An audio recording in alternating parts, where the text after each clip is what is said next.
Del relato a mi película, la grabación de relatos que pueden ser cuentos o capítulos de novelas, con algún tipo de tratamiento sonoro, que también puede ser el mismo silencio, es una sección de Imagino Ficción. Y el objeto de esto es que te estimule a imaginarte lo que escuchás. Tremendo, un poco tortuoso.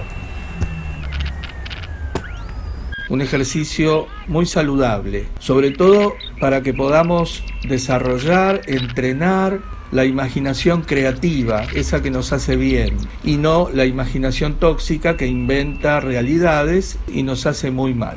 Que la imaginación sirva para que la realidad sea mejor percibida y no para enchastrarla con inventos y falacias.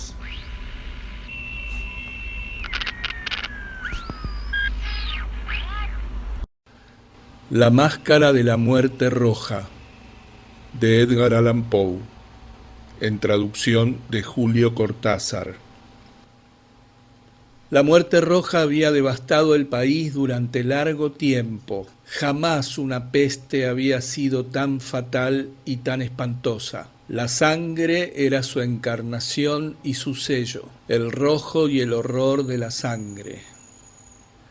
Comenzaba con agudos dolores, un vértigo repentino, y luego los poros sangraban y sobrevenía la muerte. Las manchas escarlata en el cuerpo y la cara de la víctima eran el bando de la peste, que la aislaba de toda ayuda y de toda simpatía. Y la invasión, progreso y fin de la enfermedad se cumplían en media hora.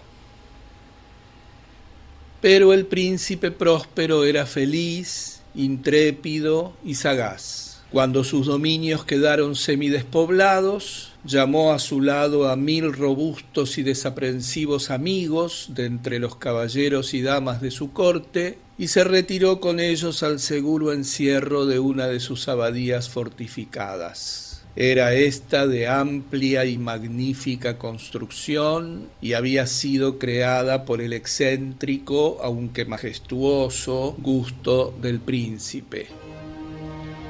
Una sólida y altísima muralla la circundaba. Las puertas de la muralla eran de hierro. Una vez adentro, los cortesanos trajeron fraguas y pesados martillos y soldaron los cerrojos. Habían resuelto no dejar ninguna vía de ingreso o de salida a los súbitos impulsos de la desesperación o del frenesí.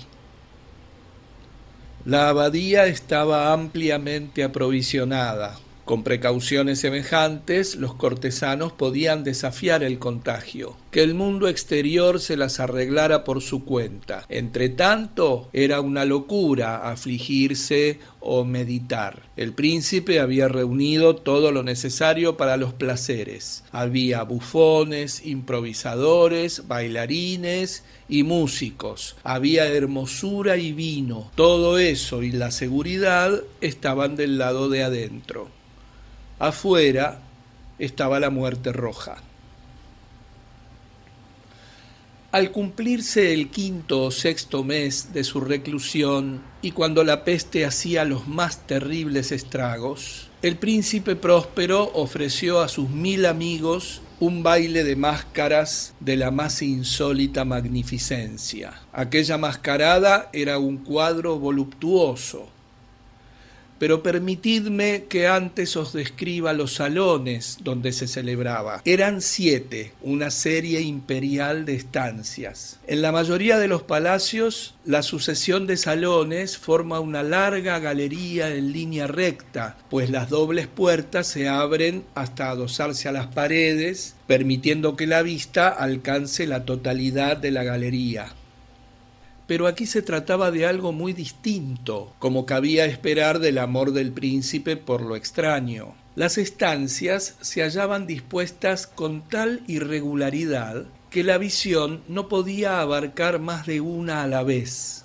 Cada 20 o 30 yardas había un brusco recodo y en cada uno nacía un nuevo efecto. A derecha e izquierda, en mitad de la pared, Una alta y estrecha ventana gótica daba a un corredor cerrado que seguía el contorno de la serie de salones. Las ventanas tenían vitrales cuya coloración variaba con el tono dominante de la decoración del aposento. Si, por ejemplo, la cámara de la extremidad oriental tenía tapicerías azules, vívidamente azules eran sus ventanas. La segunda estancia ostentaba tapicerías y ornamentos purpúreos, y aquí los vitrales eran púrpura. La tercera era enteramente verde y lo mismo los cristales. La cuarta había sido decorada e iluminada con tono naranja, la quinta con blanco, la sexta con violeta. El séptimo aposento aparecía completamente cubierto de colgaduras de terciopelo negro que abarcaban el techo y las paredes, cayendo en pesados pliegues sobre una alfombra del mismo material y tonalidad.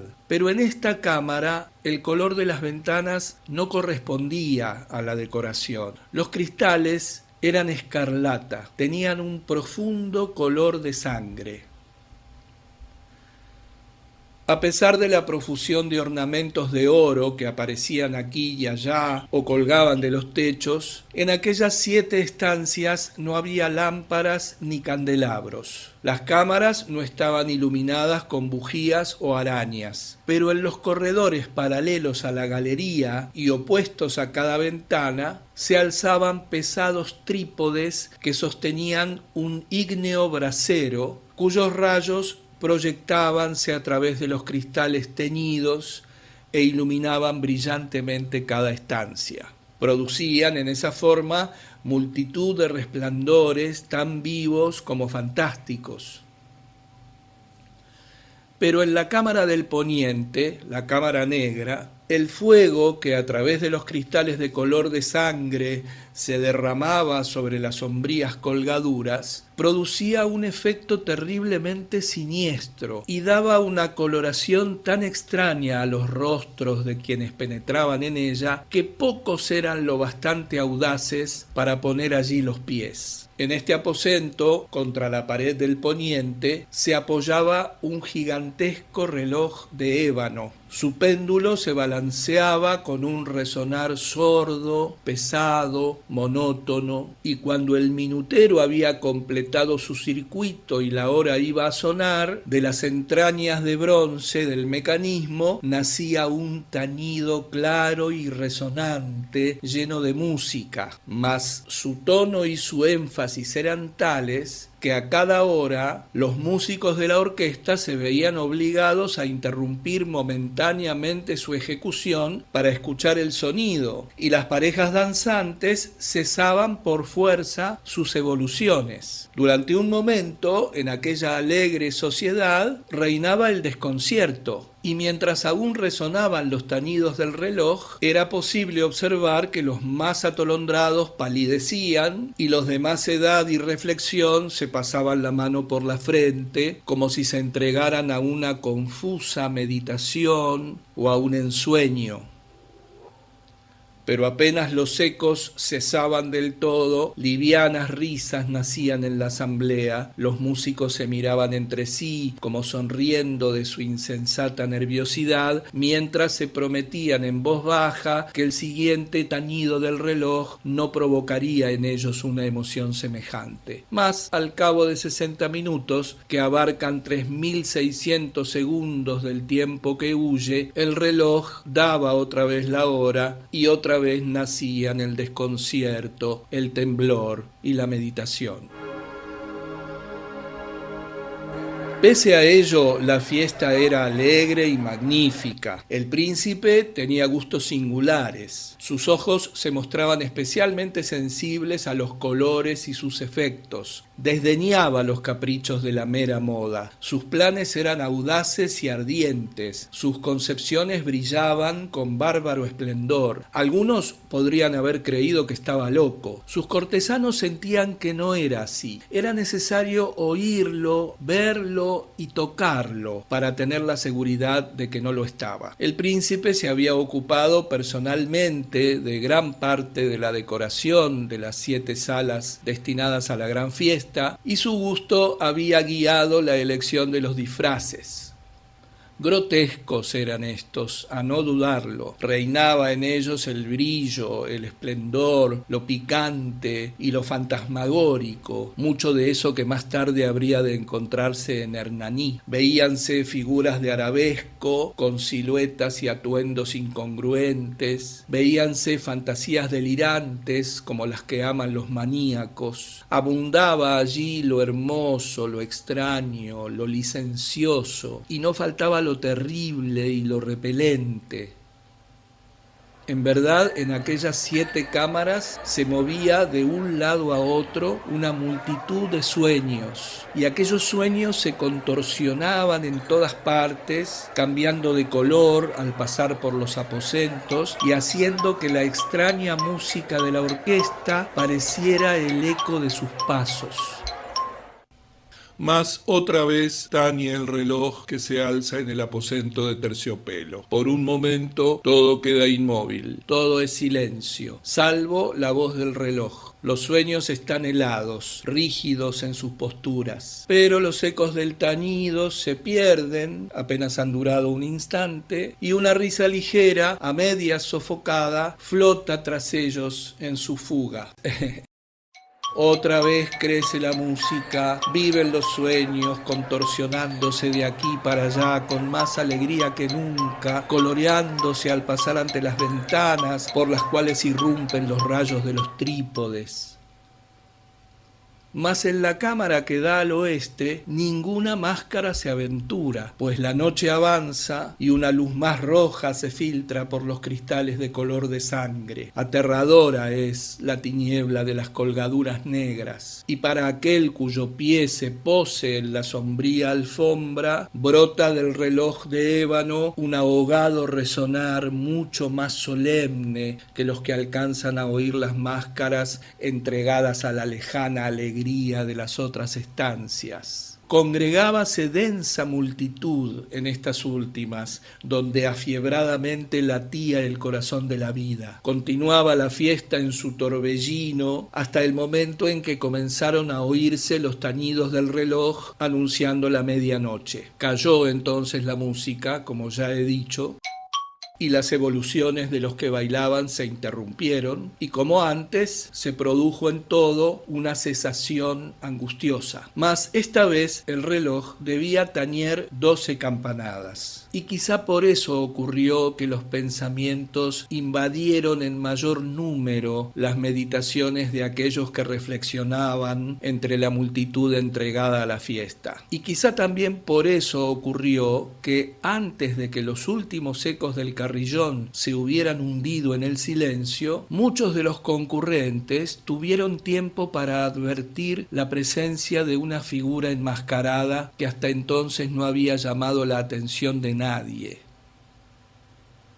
Y habiendo corrido en un susurro la noticia de aquella nueva presencia, alzóse al final un rumor que expresaba desaprobación, sorpresa y finalmente espanto, horror y repugnancia. En una asamblea de fantasmas como la que acabo de describir, es de imaginar que una aparición ordinaria no hubiera provocado semejante conmoción. El desenfreno de aquella mascarada no tenía límites, pero la figura en cuestión lo ultrapasaba e iba incluso más allá de lo que el liberal criterio del príncipe toleraba. En el corazón de los más temerarios hay cuerdas que no pueden tocarse sin emoción. Aún el más relajado de los seres, para quien la vida y la muerte son igualmente un juego, sabe que hay cosas con las cuales no se puede jugar. Los concurrentes parecían sentir en lo más hondo que el traje y la apariencia del desconocido no revelaban ni ingenio ni decoro. Su figura, alta y flaca, estaba envuelta de la cabeza a los pies en una mortaja. La máscara que ocultaba el rostro se parecía de tal manera al semblante de un cadáver ya rígido que el escrutinio más detallado se habría visto en dificultades para descubrir el engaño. Cierto, aquella frenética concurrencia podía tolerar, si no aprobar, semejante disfraz. Pero el enmascarado se había atrevido a asumir las apariencias de la muerte roja. Su mortaja estaba salpicada de sangre y su amplia frente, así como el rostro, aparecían manchados por el horror escarlata. Cuando los ojos del príncipe Próspero cayeron sobre la espectral imagen, que ahora, con un movimiento lento y solemne, como para dar relieve a su papel, se paseaba entre los bailarines, convulsionóse en el primer momento con un estremecimiento de terror o de disgusto, pero al punto su frente enrojeció de rabia. ¿Quién se atreve?, preguntó con voz ronca a los cortesanos que lo rodeaban. ¿Quién se atreve a insultarnos con esta burla blasfematoria? Apoderaos de él y desenmascaradlo, para que sepamos a quién vamos a ahorcar al alba en las almenas. Al pronunciar estas palabras, el príncipe Próspero se hallaba en el aposento del este, el aposento azul. Sus acentos resonaron alta y claramente en las 7 estancias, pues el príncipe era hombre osado y robusto, y la música acababa de cesar a una señal de su mano. Con un grupo de pálidos cortesanos a su lado, hallábase el príncipe en el aposento azul. Apenas hubo hablado, los presentes hicieron un movimiento en dirección al intruso, quien en ese instante se hallaba a su alcance y se acercaba al príncipe con paso sereno y deliberado. Mas la indecible aprensión que la insana apariencia del enmascarado había producido en los cortesanos impidió que nadie alzara la mano para detenerlo. Y así, sin impedimentos, pasó éste a una yarda del príncipe, y mientras la vasta concurrencia retrocedía en un solo impulso hasta pegarse a las paredes, siguió andando ininterrumpidamente, pero con el mismo solemne y mesurado paso que desde el principio lo había distinguido. Y de la cámara azul pasó a la púrpura, de la púrpura a la verde, de la verde a la anaranjada, desde esta a la blanca y desde allí a la violeta, antes de que nadie se hubiera decidido a detenerlo. Mas entonces el príncipe Próspero, enloquecido por la rabia y la vergüenza de su momentánea cobardía, se lanzó a la carrera a través de los 6 aposentos, sin que nadie lo siguiera por el mortal terror que a todos paralizaba. Puñal en mano, acercóse impetuosamente hasta llegar a 3 o 4 pasos de la figura que seguía alejándose, cuando ésta, al alcanzar el extremo del aposento de terciopelo, se volvió de golpe y enfrentó a su perseguidor. Oyóse un agudo grito mientras el puñal caía resplandeciente sobre la negra alfombra y el príncipe Próspero se desplomaba muerto. Reuniendo el terrible coraje de la desesperación, numerosas máscaras se lanzaron al aposento negro, pero al apoderarse del desconocido, cuya alta figura permanecía erecta e inmóvil a la sombra del reloj de ébano, retrocedieron con inexpresable horror al descubrir que el sudario y la máscara cadavérica que con tanta rudeza habían aferrado no contenían ninguna forma tangible. Y entonces reconocieron la presencia de la muerte roja. Había venido como un ladrón en la noche, y uno por uno cayeron los convidados en las salas de orgía manchadas de sangre, y cada uno murió en la desesperada actitud de su caída. Y la vida del reloj de ébano se apagó con la del último de aquellos alegres seres. Y las llamas de los trípodes expiraron, y las tinieblas, y la corrupción, y la muerte roja lo dominaron todo.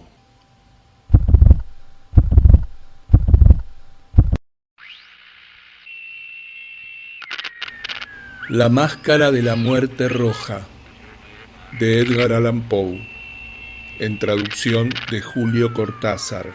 Del relato a mi película es una sección de Imagino Ficción.